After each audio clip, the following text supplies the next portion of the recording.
मंडळी, आजच्या थेट वार्तामध्ये आपण एक अत्यंत महत्वाचा आणि आपल्या सांस्कृतिक वारशाशी जोडलेला विषय घेऊन आलो आहोत. पाली भाषेचं सांस्कृतिक महत्व. पाली भाषा ही प्राचीन सांस्कृतिक भाषापैकी एक महत्वाची भाषा आहे.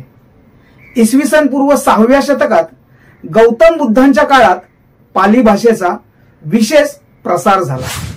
बुद्धांनी आपले उपदेश पाली भाषेत दिले, कारण त्यावेळेस ती सामान्य जनतेची भाषा होती. पाली ही केवळ भाषा नाही, तर ज्ञान, करुणा आणि मानवतेचा संदेश देणारी संस्कृती आहे.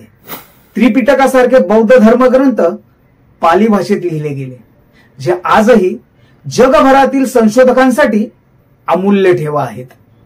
श्रीलंका, थायलंड, म्यानमार, कंबोडिया यांसारख्या देशांत पाली भाषा अजूनही धार्मिक व सांस्कृतिक अभ्यासाचा मुख्य आधार आहे. पाली भाषेत जतन झालेल्या साहित्यामुळे बौद्ध तत्वज्ञान, अहिंसा आणि लोकशाही विचारसरणी जगभर पोहोचली.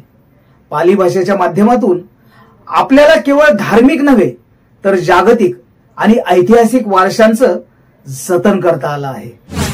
आजच्या ग्लोबलायझेशनच्या युगात आपल्या तरुण पिढीने पाली भाषेचं महत्व समजून घेतलं पाहिजे, कारण ती आपल्याला इतिहासाशी जोडते. सामाजिक समता, बंधुता आणि न्याय यांचे मूल्य शिकवते. जगात भारतीय संस्कृतीची ओळख मजबूत करते. मित्रांनो, पाली भाषेचा अभ्यास केवळ धार्मिक कारणांसाठी नव्हे, तर मानवी मूल्यांच्या जोपासनेसाठी अत्यावश्यक आहे.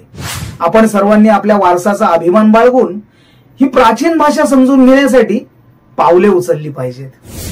थेट वार्ता सोबत रहा अशाच माहितीपूर्ण आणि विचार प्रवर्तक विषयांसाठी.